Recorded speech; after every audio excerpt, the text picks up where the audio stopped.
എല്ലാവർക്കും ഡിഫറൻഷ്യൽ ഇക്വേഷൻസിൻ്റെ ക്ലാസ്സിലേക്ക് സ്വാഗതം.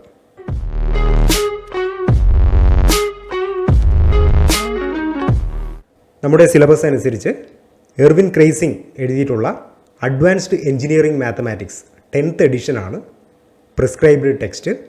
നമുക്കാദ്യം നമ്മുടെ സിലബസിൽ ഉൾപ്പെടുത്തിയിട്ടുള്ള ഭാഗങ്ങൾ നോക്കാം. നമുക്ക് 2 മൊഡ്യൂളുകളാണുള്ളത്. ഒന്നാമത്തെ മൊഡ്യൂൾ എന്ന് പറയുന്നത് ഫസ്റ്റ് ഓർഡർ ഓർഡിനറി ഡിഫറൻഷ്യൽ ഇക്വേഷനും മൊഡ്യൂൾ 2 എന്ന് പറയുന്നത് സെക്കൻഡ് ഓർഡർ ഓർഡിനറി ഡിഫറൻഷ്യൽ ഇക്വേഷനും എന്നുള്ളതാണ്.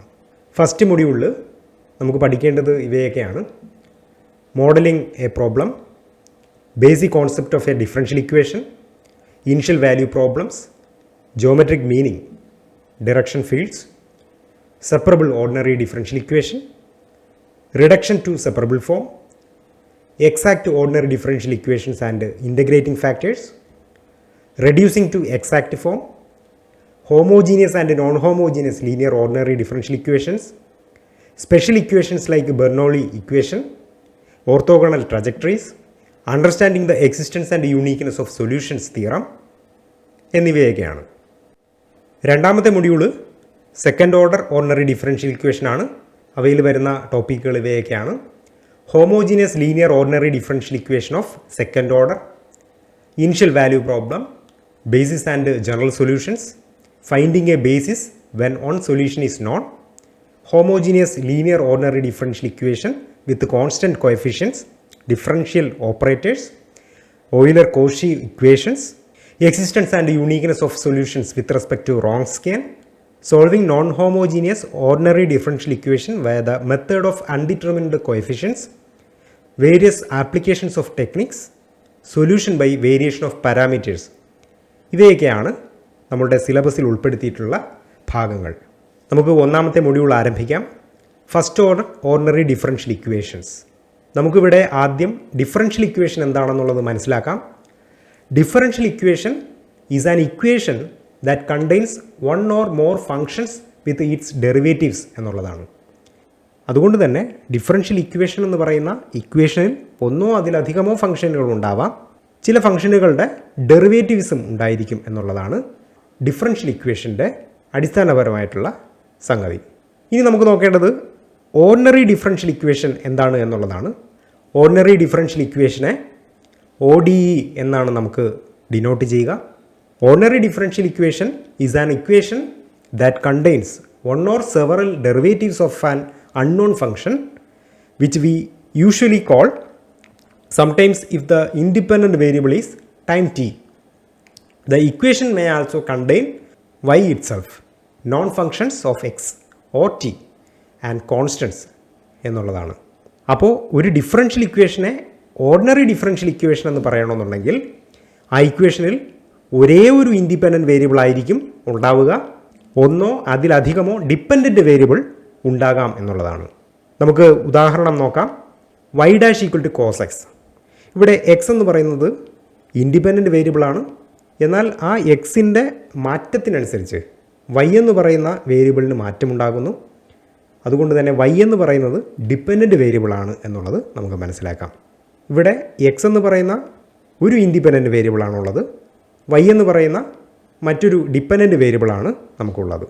dy/dx എന്നുള്ളതിനെയാണ് y ഡാഷ് എന്ന് പറഞ്ഞ് ഇവിടെ സൂചിപ്പിക്കുന്നത്. അപ്പോൾ ഫസ്റ്റ് ഡെറിവേറ്റീവാണ് നമുക്കിവിടെ ഉൾപ്പെടുത്തിയിരിക്കുന്നത്. അത്തരത്തിലുള്ള ഒരു ഡിഫറൻഷ്യൽ ഇക്വേഷൻ്റെ ഉദാഹരണമാണ് നമ്മൾ കാണുന്നത്. അപ്പോൾ അതുകൊണ്ട് തന്നെ ഇതൊരു ഓർഡിനറി ഡിഫറൻഷ്യൽ ഇക്വേഷൻ്റെ ഉദാഹരണമാണ്. രണ്ടാമത്തെ ഒരു ഉദാഹരണം നോക്കാം. y double dash plus 9y equal to e⁻² എന്നുള്ളത്. ഇവിടെ ഇൻഡിപെൻഡൻറ്റ് വേരിയബിൾ എന്ന് പറയുന്നത് x ആണ്, ഡിപ്പെൻഡൻറ്റ് വേരിയബിൾ എന്ന് പറയുന്നത് y ആണ്. ആ yയുടെ സെക്കൻഡ് ഡെറിവേറ്റീവാണ് y ഡബിൾ ഡാഷ് എടുത്തിരിക്കുന്നത്. d²y/dx²നെയാണ് y ഡബിൾ ഡാഷ് എന്ന് പറഞ്ഞ് ഡിനോട്ട് ചെയ്തിരിക്കുന്നത്. ഇവിടെയും ഒരേ ഒരു ഇൻഡിപെൻഡൻറ്റ് വേരിയബിളാണ്, ഒരു ഡിപ്പെൻഡൻറ്റ് വേരിയബിൾ ആയതുകൊണ്ട് തന്നെ ഇതും ഒരു ഓർഡിനറി ഡിഫറൻഷ്യൽ ഇക്വേഷൻ്റെ ഉദാഹരണമായിട്ട് നമുക്ക് കാണാം. മൂന്നാമത്തെ ഉദാഹരണം നോക്കാം. y dash into y triple dash minus 3/2 y dash square equal to 0. ഇവിടെ നമുക്ക് ഒരു ഇൻഡിപെൻഡൻറ്റ് വേരിയബിളും ഒരു ഡിപ്പെൻഡൻറ്റ് വേരിയബിളുമാണ് നമുക്ക് കാണാനായിട്ട് സാധിക്കുക. y ഡാഷ് എന്ന് പറയുന്നത് dy/dx ആണ്. y ട്രിപ്പിൾ ഡാഷ് എന്ന് പറയുന്നത് d cube Y by D x ക്യൂബാണ്. വൈ ഡാഷ് എന്ന് പറയുന്ന അതിൻ്റെ സ്ക്വയറും എടുത്തിട്ടുണ്ട്. അപ്പോൾ ഇവിടെ നമുക്ക് ഒരേ ഒരു ഇൻഡിപെൻഡൻറ്റ് വേരിയബിളും ഒരേ ഒരു ഡിപ്പെൻഡൻറ്റ് വേരിയബിളുമാണ് ഇവിടെ നമുക്ക് കാണാനായിട്ട് സാധിക്കുക. അതുകൊണ്ട് തന്നെ ഇതൊരു ഓർഡിനറി ഡിഫറൻഷ്യൽ ഇക്വേഷന് ഉദാഹരണമാണ്. നാലാമത്തെ ഒരു ഉദാഹരണം നോക്കാം. D Y by D T plus D X by D T equal to sine T. ഇവിടെ ഇൻഡിപെൻഡൻറ്റ് വേരിയബിൾ എന്ന് പറയുന്നത് ടി ആണ്. എന്നാൽ ഡിപ്പെൻഡൻറ്റ് വേരിയബിൾസ് എന്ന് പറയുന്നത് എക്സും വൈയും ഉണ്ട് എന്നുള്ളതാണ്. രണ്ട് ഡിപ്പെൻഡൻറ്റ് വേരിയബിളും ഒരു ഇൻഡിപെൻഡൻറ്റ് വേരിയബിളും ആണ് ഇവിടെ നമുക്ക് കാണാനായിട്ട് സാധിക്കുക. അപ്പോഴും നമുക്കിത് ഓർഡിനറി ഡിഫറൻഷ്യൽ ഇക്വേഷൻ ആണെന്ന് പറയാം. കാരണം ഇവിടെ ടി എന്ന് പറയുന്ന ഒരേ ഒരു ഇൻഡിപെൻഡൻറ്റ് വേരിയബിളാണ്. ഇൻഡിപെൻഡൻറ്റ് വേരിയബിളായിട്ടുള്ളത് എക്സും വൈയും ഡിപ്പെൻഡൻറ്റ് വേരിയബിളാണ് എന്നുള്ളത് കൊണ്ട് തന്നെ നമുക്കിതും ഒരു ഓർഡിനറി ഡിഫറൻഷ്യൽ ഇക്വേഷന് ഉദാഹരണമായിട്ട് കാണാം. ഇനി നമുക്ക് ഡിഫറൻഷ്യൽ ഇക്വേഷൻ്റെ ഓർഡർ എന്താണെന്ന് മനസ്സിലാക്കാം. The order of A differential equation is the order of highest derivative occurring in it. ഒരു ഡിഫറൻഷ്യൽ ഇക്വേഷൻ തന്നിരുന്നാൽ അതിൻ്റെ ഏറ്റവും ഹയസ്റ്റ് ഡെറിവേറ്റീവിൻ്റെ ഓർഡറാണ് നമ്മളുടെ ഡിഫറൻഷ്യൽ ഇക്വേഷൻ്റെ ഓർഡറായിട്ട് നമ്മൾ കണക്കാക്കുക. അതുപോലെ തന്നെ ഡിഫറൻഷ്യൽ ഇക്വേഷൻ്റെ ഡിഗ്രി എന്ന് പറയുന്നത് the degree of A differential equation is the degree of the highest derivative occurs in it after the differential equation has been cleared of radicals and fractions so far as derivatives are concerned. നമുക്ക് കുറച്ച് ഉദാഹരണങ്ങളിലൂടെ എന്താണ് order എന്നും എന്താണ് degree എന്നും നമുക്ക് മനസ്സിലാക്കാം. ആദ്യത്തെ ഒരു ഉദാഹരണം Y dash equal to 3y എന്നുള്ളതാണ്. ഇതിൻ്റെ ഓർഡർ എന്ന് പറയുന്നത് ഈ ഡിഫറൻഷ്യൽ ഇക്വേഷൻ്റെ ഏറ്റവും ഹയസ്റ്റ് ആയിട്ടുള്ള ഡെറിവേറ്റീവ് ആണ് എന്നുള്ളതാണ്. ഇതിൻ്റെ ഓർഡർ എന്ന് പറയുന്നത് order of the highest derivative ആണ് എന്നുള്ളതാണ്. ഇവിടെ ഹയസ്റ്റ് ഡെറിവേറ്റീവ് വരുന്നത് വൈ ഡാഷ് ആണ്. അപ്പോൾ അതുകൊണ്ട് തന്നെ ഓർഡർ 1 എന്ന് നമുക്ക് പറയാം. അതുപോലെ തന്നെ ഹയസ്റ്റ് ഓർഡർ വരുന്ന ഡെറിവേറ്റീവിൻ്റെ ഡിഗ്രിയാണ് നമ്മളുടെ ഡിഫറൻഷ്യൽ ഇക്വേഷൻ്റെ ഡിഗ്രി ആയിട്ട് നമ്മൾ കണക്കാക്കുക. ഇവിടെ വൈ ഡാഷിൻ്റെ ഡിഗ്രി എന്ന് പറയുന്നത് 1 തന്നെയാണ്. അതുകൊണ്ട് തന്നെ ഇവിടെ ഓർഡറും ഡിഗ്രിയും 1 എന്ന് നമുക്ക് പറയാം. രണ്ടാമത്തെ ഒരു ഉദാഹരണം നോക്കാം. Y double dash minus 6y dash plus 5y equal to 0. ഇവിടെ വൈ ഡബിൾ ഡാഷ് എന്ന് പറയുന്നതാണ് ഹയസ്റ്റ് ഡെറിവേറ്റീവായിട്ട് നമുക്ക് വരുന്നത്. അതുകൊണ്ട് തന്നെ ഇതിൻ്റെ ഓർഡർ എന്ന് പറയുന്നത് 2 ആണെന്ന് നമുക്ക് പറയാം.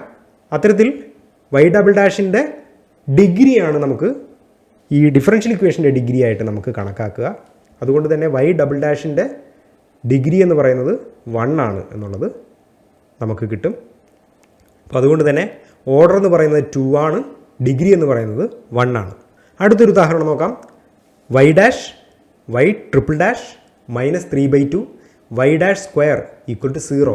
ആ ഹയസ്റ്റ് ആയിട്ട് വരുന്ന ഡെറിവേറ്റീവിൻ്റെ ഡിഗ്രിയാണ് നമുക്ക് ഡിഗ്രി എന്ന് നമുക്ക് പറയാവുന്നത്. അപ്പോൾ വൈ ട്രിപ്പിൾ ഡാഷിൻ്റെ ഡിഗ്രി അത് 1 ആണ്. അതുകൊണ്ട് തന്നെ ഇവിടെ ഡിഗ്രി 1 എന്ന് നമുക്ക് പറയാം, ഓർഡർ 3 എന്നും പറയാം. നാലാമത്തെ ഇക്വേഷൻ നോക്കാം. D raise to 4y by D X raise to 4 plus sine Y triple dash equal to 0 എന്നുള്ളത്. ഈ ഒരു ഇക്വേഷൻ ഒരു പ്രത്യേകതയുണ്ട്. ഈ ഒരു ഇക്വേഷൻ ഇവിടെ നമുക്ക് order of the differential equation നമുക്ക് പറയാം 4 ആണെന്ന് പറയാം. കാരണം ഹയസ്റ്റ് ഡെറിവേറ്റീവ് വരുന്നത് 4 ആണ്. എന്നാൽ ഇവിടെ ഡിഗ്രി ഡിഫൈൻഡ് അല്ല. കാരണം ഇതൊരു പോളിനോമിയൽ ഇക്വേഷൻ അല്ലാത്തത് കൊണ്ട് തന്നെ പോളിനോമിയൽ ഇക്വേഷൻ ആണോ എന്നുള്ളത് ചെക്ക് ചെയ്തുകൊണ്ട് വേണം നമുക്ക് ഡിഗ്രി കണ്ടെത്തുവാനായിട്ട്. അപ്പോൾ ഈ ഒരു ഇക്വേഷന് ഡിഗ്രി ഇല്ല, നോട്ട് ഡിഫൈൻഡ് ആണ് എന്നുള്ളത് നമുക്ക് പറയാം. അടുത്തൊരു ഉദാഹരണം നോക്കാം. Y triple dash plus Y square plus E raise to Y dash equal to 0. ഇതും ഒരു പോളിനോമിയൽ ഇക്വേഷൻസ് ഇൻ വൈ അല്ല. എക്സ്പൊണൻഷ്യൽ ഫംഗ്ഷനിൽ വൈ ഡാഷ് വന്നിരിക്കുകയാണ്. പക്ഷേ ഇതിൻ്റെ ഓർഡർ നമുക്ക് പറയാം 3 ആണ് എന്നുള്ളത്. കാരണം ഹയസ്റ്റ് ഡെറിവേറ്റീവ് വരുന്നത് 3 ആണ്. പക്ഷേ ഇതൊരു പോളിനോമിയൽ ഇക്വേഷൻ അല്ലാത്തത് കൊണ്ട് തന്നെ ഡിഗ്രി നോട്ട് ഡിഫൈൻഡ് എന്ന് നമുക്ക് പറയാം. അടുത്തൊരു ഉദാഹരണം നോക്കാം. D Y by D X plus 3 into D square Y by D X square the whole raise to 5 plus D cube Y by D X cube the whole cube plus 2y equal to 0. ഇവിടെ highest derivative വരുന്നത് 3 ആണ്. D cube Y by D X cube എന്നുള്ളതാണ് highest derivative വരുന്നത്. അപ്പോൾ അതുകൊണ്ട് order എന്ന് പറയുന്നത് 3 എന്ന് പറയാം. ആ ഓർഡർ വരുന്ന ഡെറിവേറ്റീവിൻ്റെ പവറാണ് നമുക്ക് ഡിഗ്രി ആയിട്ട് കണക്കാക്കുക. അപ്പോൾ D cube Y by D X cube the whole cube എന്നുള്ളത് കൊണ്ട് തന്നെ അവിടെ 3 ആണ് ഡിഗ്രി ആയിട്ട് വരിക. അപ്പോൾ ഓർഡർ 3യും ഡിഗ്രി 3യുമാണെന്ന് നമുക്ക് ഈ ഇക്വേഷൻ്റെ കാര്യത്തിൽ പറയാം. ഇനി നമുക്ക് first order ordinary differential equation എന്താണെന്നുള്ളത് മനസ്സിലാക്കാം. ഓർഡിനറി ഡിഫറൻഷ്യൽ ഇക്വേഷൻ എന്താണെന്ന് നമുക്കറിയാം. ഒരു ഇൻഡിപെൻഡൻറ്റ് വേരിയബിളും ഒന്നോ അതിലധികമോ ഡിപ്പെൻഡൻറ്റ് വേരിയബിളും ഉൾക്കൊള്ളുന്ന ഡിഫറൻഷ്യൽ ഇക്വേഷനെയാണ് ഓർഡിനറി ഡിഫറൻഷ്യൽ ഇക്വേഷൻ എന്ന് പറയുന്നത്. അത്തരത്തിലുള്ള ഓർഡിനറി ഡിഫറൻഷ്യൽ ഇക്വേഷൻസിൽ ഫസ്റ്റ് ഡെറിവേറ്റീവ് മാത്രം ഉൾക്കൊള്ളുകയാണെന്നുണ്ടെങ്കിൽ നമുക്ക് അതിനെ first order ordinary differential equations എന്ന് പറയാം. Equations contain only the first derivative y dash and may contain y and any given functions of x is called first order ordinary differential equations. നമുക്ക് first order ordinary differential ഇക്വേഷനെ f of X Y Y dash equal to 0 എന്നോ y dash equal to F of X Y എന്നോ നമുക്ക് denote ചെയ്യാം. ഇവിടെ F of X Y Y dash equal to 0 എന്നുള്ളത് implicit form എന്നാണ് പറയുന്നത്. അതായത് ലെഫ്റ്റ് സൈഡിൽ ഫങ്ഷനും ഡെറിവേറ്റീവ്സും എല്ലാം ഉൾക്കൊണ്ടുകൊണ്ട് ലെഫ്റ്റ് സൈഡിൽ കീപ്പ് ചെയ്യുന്നു, റൈറ്റ് സൈഡിൽ 0 കീപ്പ് ചെയ്യുന്നു. ഈ രീതിയിൽ ഡിഫറൻഷ്യൽ ഇക്വേഷനെ റെപ്രസെൻ്റ് ചെയ്താൽ നമുക്കതിനെ ഇംപ്ലിസിറ്റ് ഫോം എന്ന് പറയാം.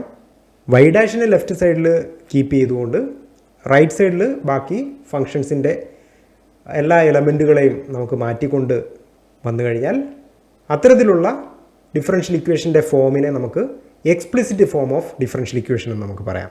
ഒരു ഉദാഹരണം നമുക്ക് നോക്കാം. X raise to -3 Y dash -4y² equal to 0 where X not equal to 0. ഇതൊരു ഡിഫറൻഷ്യൽ ഇക്വേഷനാണ്, ഫസ്റ്റ് ഓർഡർ ഡിഫറൻഷ്യൽ ഇക്വേഷനാണ്. കാരണം ഹയസ്റ്റ് ഓർഡർ എന്ന് പറയുന്നത് 1 ആണ്, വൈ ഡാഷ് ആണ്. അപ്പോൾ അതുകൊണ്ട് തന്നെ ഫസ്റ്റ് ഓർഡർ ഓർഡിനറി ഡിഫറൻഷ്യൽ ഇക്വേഷനാണ്. കാരണം ഒരേ ഒരു ഇൻഡിപെൻഡൻറ്റ് വേരിയബിളാണ് നമുക്കിവിടെ ഉള്ളത്. എക്സ് എന്ന് പറയുന്ന ഇൻഡിപെൻഡൻറ്റ് വേരിയബിൾ, വൈ എന്ന് പറയുന്ന ഒരു ഡിപ്പെൻഡൻറ്റ് വേരിയബിളും ഉണ്ട്. അപ്പോൾ അതുകൊണ്ട് തന്നെ ഇതൊരു ഓർഡിനറി ഡിഫറൻഷ്യൽ ഇക്വേഷനാണ്, ഫസ്റ്റ് ഓർഡർ ഓർഡിനറി ഡിഫറൻഷ്യൽ ഇക്വേഷനാണ്. അപ്പോൾ ഇത്തരത്തിൽ നമ്മൾ ഡിനോട്ട് ചെയ്യുന്നത് implicit form of the differential ഇക്വേഷനാണ്. ഇതിൻ്റെ എക്സ്പ്ലിസിറ്റ് ഫോം എന്ന് പറയുന്നത് y dash equal to 4x³ y² എന്നുള്ളതാണ്. വൈ ഡാഷിനെ ലെഫ്റ്റ് സൈഡിൽ കീപ്പ് ചെയ്തുകൊണ്ട് ബാക്കിയുള്ള എല്ലാത്തിനെയും റൈറ്റ് സൈഡിലേക്ക് കൊണ്ടുപോകുന്നു. ഇതിനെ explicit form of the differential equation ആണെന്ന് പറയാം. ഇനി നമുക്ക് ഒരു ഓർഡിനറി ഡിഫറൻഷ്യൽ ഇക്വേഷൻ്റെ സൊല്യൂഷൻ എന്താണ് എന്നുള്ളത് നമുക്ക് ഡിഫൈൻ ചെയ്യാം.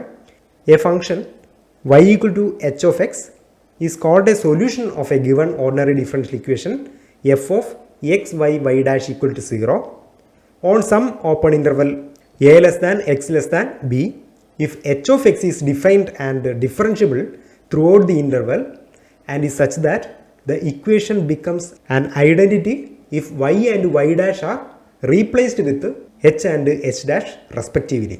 അതായത് y equal to h of x എന്ന് പറയുന്ന function F of X Y Y dash equal to 0 എന്ന് പറയുന്ന ഓർഡിനറി ഡിഫറൻഷ്യൽ ഇക്വേഷൻ്റെ സൊല്യൂഷൻ ആകണമെന്നുണ്ടെന്നുണ്ടെങ്കിൽ ആ ഫംഗ്ഷൻ ഈ ഡിഫറൻഷ്യൽ ഇക്വേഷനിൽ സാറ്റിസ്ഫൈ ചെയ്യണം എന്നുള്ളതാണ്. അതുപോലെ തന്നെ the graph of H is called a solution curve എന്നുള്ളതാണ്. നമുക്ക് കുറച്ച് ഉദാഹരണങ്ങൾ നോക്കാം.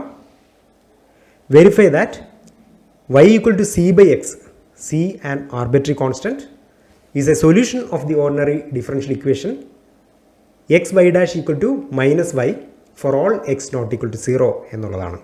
ഇവിടെ നമുക്ക് ചെക്ക് ചെയ്യേണ്ടത് X Y dash equal to -y for all X not equal to 0 എന്നുള്ള ഓർഡിനറി ഡിഫറൻഷ്യൽ ഇക്വേഷൻ്റെ solution y equal to c by x ആണോ എന്നുള്ളതാണ്.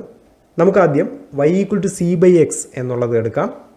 എന്നിട്ട് അതിൻ്റെ ഫസ്റ്റ് ഡെറിവേറ്റീവ് ലെഫ്റ്റ് സൈഡിലും റൈറ്റ് സൈഡിലും വിത്ത് റെസ്പെക്റ്റ് ടു എക്സ് നമുക്ക് കാണാം. അപ്പോൾ ലെഫ്റ്റ് സൈഡിൽ വൈയുടെ derivative with respect to x എന്ന് പറയുന്നത് വൈ ഡാഷ് ആണ്. dy ബൈ ഡി എക്സ് എന്നുള്ളതിനെയാണ് വൈ ഡാഷ് എന്ന് സൂചിപ്പിക്കുന്നത്. സി ബൈ എക്സിൻ്റെ derivative with respect to x കാണണം. അപ്പോൾ നമുക്കിവിടെ c into derivative of 1 by x ആണ് നോക്കേണ്ടത്. അപ്പോൾ 1 ബൈ എക്സിൻ്റെ derivative with respect to x എന്ന് പറയുന്നത് -1 ബൈ x² ആണ് എന്നുള്ളത് നമ്മൾ ചെറിയ ക്ലാസ്സിലൊക്കെ പഠിച്ചിട്ടുണ്ട്. അപ്പോൾ അതുകൊണ്ട് തന്നെ നമുക്കിവിടെ Y dash equal to -c by x² എന്നുള്ളത് വരും. നമുക്ക് എക്സ് കൊണ്ട് മൾട്ടിപ്ലൈ ചെയ്യാം. അപ്പോൾ X Y dash equal to -c by X എന്ന് നമുക്ക് വരും. c ബൈ എക്സിനെ നമുക്ക് y എന്ന് പറഞ്ഞ് റീപ്ലേസ് ചെയ്യാം. കാരണം y equal to c by X എന്നാണ്. അപ്പോൾ അതുകൊണ്ട് തന്നെ സബ്സ്റ്റിറ്റ്യൂട്ട് ചെയ്യുമ്പോൾ മൈനസ് വൈ എന്നുള്ളത് മാറും. അപ്പോൾ X Y dash equal to minus Y എന്നുള്ള നമ്മളുടെ ഒറിജിനൽ ഓർഡിനറി ഡിഫറൻഷ്യൽ ഇക്വേഷൻ തന്നെ നമുക്ക് കിട്ടും. അപ്പോൾ ആദ്യം നമ്മൾ എടുത്തത് ആ ഫംഗ്ഷനെയാണ്, y equal to c by X എന്ന് പറയുന്ന ഫംഗ്ഷൻ. അതിനെ ഫസ്റ്റ് ഡെറിവേറ്റീവ് രണ്ട് വശവും വിത്ത് റെസ്പെക്ട് ടു എക്സ് കൊണ്ട് ഡെറിവേറ്റീവ് എടുത്തു. അതിനുശേഷം നമുക്ക് കിട്ടുന്നത് നമ്മളുടെ ഒറിജിനൽ ഓർഡിനറി ഡിഫറൻഷ്യൽ ഇക്വേഷൻ ആയതുകൊണ്ട് തന്നെ ഈ ഒരു ഫംഗ്ഷൻ ഈ ഓർഡിനറി ഡിഫറൻഷ്യൽ ഇക്വേഷനിൽ സാറ്റിസ്ഫൈ ചെയ്യുന്നു എന്നുള്ളത് നമുക്ക് മനസ്സിലാക്കാം. അതായത് ഈ ഒരു ഫംഗ്ഷൻ ഈ ഓർഡിനറി ഡിഫറൻഷ്യൽ ഇക്വേഷൻ്റെ ഒരു സൊല്യൂഷനാണ് എന്ന് നമുക്ക് മനസ്സിലാക്കാം. അടുത്തൊരു ഉദാഹരണം നോക്കാം. The ordinary differential equation y dash equal to dy by dx equal to cos x can be solved directly by integration on both sides. നമുക്കിവിടെ y dash equal to cos x എന്ന് പറയുന്ന ഓർഡിനറി ഡിഫറൻഷ്യൽ ഇക്വേഷനാണ്. അതിൻ്റെ സൊല്യൂഷനാണ് നമുക്ക് കാണേണ്ടത്. അപ്പോൾ y dash equal to cos x എന്ന് പറയുന്നതിനെ നമുക്ക് ഇൻ്റഗ്രേറ്റ് ചെയ്യാം വിത്ത് റെസ്പെക്ട് ടു എക്സ് രണ്ട് സൈഡിലും. y equal to sine X plus C എന്നുള്ള ഒരു സൊല്യൂഷൻ നമുക്കവിടെ കാണാം. ഇവിടുത്തെ സൊല്യൂഷൻ ഒരു പ്രത്യേകതയുണ്ട്. ഇവിടെ ഒരു കോൺസ്റ്റൻ്റ് കൂടി, ആർബിട്രറി കോൺസ്റ്റൻ്റ് കൂടി ആഡ് ചെയ്തിരിക്കുകയാണ്. അത്തരത്തിലുള്ള സൊല്യൂഷനെ നമ്മൾ മറ്റൊരു പേരിട്ടാണ് വിളിക്കുന്നത് ജനറൽ സൊല്യൂഷൻ എന്നുള്ളത്. അപ്പോൾ ഇതൊരു ഫാമിലി ഓഫ് സൊല്യൂഷൻസ് ആണ്. അപ്പോൾ അതുകൊണ്ട് തന്നെ each value of C we get A solution curve എന്നുള്ളത്. അപ്പോൾ ഒരു സൊല്യൂഷൻ കർവ് നമുക്ക് കിട്ടും, ഫാമിലി ഓഫ് സൊല്യൂഷൻസ് നമുക്ക് കിട്ടും. അപ്പോൾ അതുകൊണ്ട് തന്നെ y equal to sine X plus C എന്നുള്ളതും ഇവിടെ ഒരു സൊല്യൂഷനായിട്ട് നമുക്ക് മാറും. ഇവിടെ നമ്മൾ ചെയ്തത് തന്നിരിക്കുന്ന ഓർഡിനറി ഡിഫറൻഷ്യൽ ഇക്വേഷനെ ഇൻ്റഗ്രേറ്റ് ചെയ്തുകൊണ്ട് നമ്മൾ സൊല്യൂഷൻ കണ്ടെത്തി. കഴിഞ്ഞ എക്സാമ്പിളിൽ ചെയ്തത് തന്നിട്ടുള്ള സൊല്യൂഷനെ ഓർഡിനറി ഡിഫറൻഷ്യൽ ഇക്വേഷൻ്റെ സൊല്യൂഷൻ ആണോ എന്നുള്ളത് ചെക്ക് ചെയ്യുകയാണ് ചെയ്തത്. ഇവിടെ നേരെ മറിച്ചാണ്.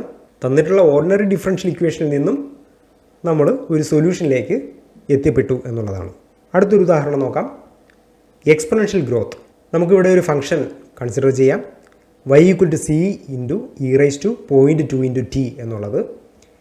ഇതിന് നമുക്ക് രണ്ട് സൈഡിലും first derivative with respect to t നമുക്ക് കാണാം. ലെഫ്റ്റ് സൈഡിലെ y ഡെറിവേറ്റീവ് എടുക്കുക, derivative of y with respect to t കാണുക. അപ്പോൾ y dash that is equal to dy by D t എന്നുള്ളത് നമുക്ക് പറയാം.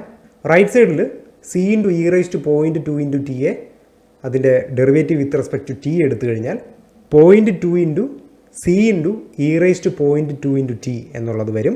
നമുക്കിവിടെ c into e raise to 0.2 into t എന്നുള്ളത് y ആണെന്നുള്ളത് നമുക്ക് അറിയാം. കാരണം അതാണ് നമ്മൾ കൺസിഡർ ചെയ്തത്, y equal to c into e raise to 0.2 into t എന്നുള്ളത്. അപ്പോൾ അത് സബ്സ്റ്റിറ്റ്യൂട്ട് ചെയ്യുക. അപ്പോൾ 0.2 ഇൻറ്റു y എന്നുള്ളത് നമുക്ക് കിട്ടും. y dash equal to 0.2 into y എന്നുള്ളത് നമുക്ക് കാണാനായിട്ട് സാധിക്കും. അതാണ് നമ്മളുടെ ഓർഡിനറി ഡിഫറൻഷ്യൽ ഇക്വേഷൻ. ഈ ഒരു ഓർഡിനറി ഡിഫറൻഷ്യൽ ഇക്വേഷൻ്റെ സൊല്യൂഷനായിട്ട് y equal to c into e raise to 0.2 into t മാറും എന്നുള്ളത് നമുക്ക് കാണാം. y dash equal to 0.2y എന്നുള്ളത് ഒരു എക്സ്പൊണൻഷ്യൽ ഗ്രോത്ത് ആയിട്ട് നമുക്ക് കാണാം. ഇവിടെ നമ്മൾ കണ്ട ഓർഡിനറി ഡിഫറൻഷ്യൽ ഇക്വേഷൻ്റെ ഫോം എന്ന് പറയുന്നത് y dash equal to k y എന്നുള്ള രീതിയിലാണ്. അതായത് y ഡാഷ് ഈക്വൽ ടു ഒരു കോൺസ്റ്റൻറ്റ് y കൊണ്ട് മൾട്ടിപ്ലൈ ചെയ്തിരിക്കുന്നു എന്നുള്ള നിലയിലാണ്. ഇത്തരത്തിലുള്ള ഓർഡിനറി ഡിഫറൻഷ്യൽ ഇക്വേഷൻസ് എക്സ്പൊണൻഷ്യൽ ഗ്രോത്തിനെ മോഡൽ ചെയ്യാൻ വേണ്ടിയിട്ട് ഉപയോഗിക്കാം എന്നുള്ളതാണ്. അതുപോലെ തന്നെ y dash equal to -0.2y എന്നുള്ള ഓർഡിനറി ഡിഫറൻഷ്യൽ ഇക്വേഷൻ്റെ solution y equal to c into e raise to -0.2 into t എന്നുള്ളത് വരും. ഒരു നെഗറ്റീവിൻ്റെ വ്യത്യാസം മാത്രമാണ് നമുക്ക് കാണാവുന്നത്. അത്തരത്തിൽ നെഗറ്റീവ് മാറുമ്പോഴത്തേക്ക് നമുക്ക് ഇവിടെ പറയാം എക്സ്പൊണൻഷ്യൽ ഡീക്കേ ആണ് എന്ന് പറയാം. നേരത്തെ കണ്ടത് എക്സ്പൊണൻഷ്യൽ ഗ്രോത്ത് ആയിരുന്നു, ഇവിടെ നമുക്ക് എക്സ്പൊണൻഷ്യൽ ഡീക്കേ ആണ് കാണാവുന്നത്. അപ്പോൾ നമ്മൾ മുമ്പ് കണ്ട ചില ഉദാഹരണങ്ങളിൽ നമ്മൾ കണ്ടെത്തിയ സൊല്യൂഷൻ എന്ന് പറയുന്നതിൽ സി എന്ന് പറയുന്ന ഒരു കോൺസ്റ്റൻറ്റിൻ്റെ സാന്നിധ്യം ഉണ്ടായിരുന്നു എന്നുള്ളതാണ്. അപ്പോൾ അത്തരത്തിൽ കോൺസ്റ്റൻറ്റ് ഉൾക്കൊള്ളുന്ന സൊല്യൂഷനെ നമ്മൾ വിളിക്കുന്നത് ജനറൽ സൊല്യൂഷൻ എന്നുള്ളതാണ്. A solution of an ordinary differential equation that contains an arbitrary constant c is called a general solution of the ordinary differential equation എന്നുള്ളതാണ്. ഇത്തരത്തിൽ ജനറൽ സൊല്യൂഷൻ കണ്ടെത്തിയതിന് ശേഷം അത്തരത്തിലുള്ള ജനറൽ സൊല്യൂഷനിലെ കോൺസ്റ്റൻറ്റ് സി നമ്മൾ കണ്ടുപിടിച്ച് അത് സബ്സ്റ്റിറ്റ്യൂട്ട് ചെയ്ത് നമുക്ക് സൊല്യൂഷനെ മാറ്റി തീർക്കുമ്പോൾ നമ്മൾ വിളിക്കുന്ന പേരാണ് പർട്ടിക്കുലർ സൊല്യൂഷൻ എന്നുള്ളത്. അപ്പോൾ അതുകൊണ്ട് തന്നെ ഒരു general solution of an ordinary differential equation എന്ന് പറയുന്നത് ഒരു family of infinitely many solution curves എന്ന് നമുക്ക് പറയാം. ഇൻഫൈനൈറ്റ്ലി മെനി സൊല്യൂഷൻസിനെ കണ്ടെയ്ൻ ചെയ്യുന്ന ഒരു ഇക്വേഷനായിട്ട് നമുക്ക് ജനറൽ സൊല്യൂഷനെ കാണാവുന്നതാണ്. അപ്പോൾ നമുക്ക് സി എന്ന് പറയുന്ന കോൺസ്റ്റൻറ്റിലെ ഓരോ വാല്യൂസിനും ഓരോ സൊല്യൂഷൻ ഉണ്ടാകും എന്നുള്ളതാണ്. അതുപോലെ തന്നെ ഒരു കോൺസ്റ്റൻറ്റ് നമ്മൾ ചൂസ് ചെയ്തുകൊണ്ട് കണ്ടുപിടിക്കുന്ന സൊല്യൂഷനെ നമുക്ക് പർട്ടിക്കുലർ സൊല്യൂഷൻ എന്ന് നമുക്ക് വിളിക്കാം. If we choose a specific c we obtain a solution is known as particular solution of the ordinary differential equation. അപ്പോൾ പർട്ടിക്കുലർ സൊല്യൂഷൻ്റെ പ്രത്യേകത അത്തരത്തിലുള്ള കോൺസ്റ്റൻറ്റ് ഉണ്ടാവില്ല എന്നുള്ളതാണ്. കോൺസ്റ്റൻറ്റിനെ നമ്മൾ കണ്ടുപിടിച്ച് ഒരു വാല്യൂ നമുക്ക് കിട്ടും. ആ വാല്യൂ സബ്സ്റ്റിറ്റ്യൂട്ട് ചെയ്തുകൊണ്ട് ആ ജനറൽ സൊല്യൂഷനിൽ ആ വാല്യൂ സബ്സ്റ്റിറ്റ്യൂട്ട് ചെയ്തുകൊണ്ട് നമുക്ക് കിട്ടുന്ന സൊല്യൂഷനാണ് പർട്ടിക്കുലർ സൊല്യൂഷൻ എന്നുള്ളത്. അപ്പോൾ അതുകൊണ്ട് തന്നെ പർട്ടിക്കുലർ സൊല്യൂഷൻ്റെ കാര്യത്തിൽ ആർബിട്രറി കോൺസ്റ്റൻസ് ഉണ്ടാവില്ല എന്നുള്ളതാണ്. അപ്പോൾ ഇത്രയും കാര്യങ്ങളാണ് നമ്മളിവിടെ നോക്കുന്നത്. ബാക്കി അടുത്ത ക്ലാസ്സിൽ. Thank you.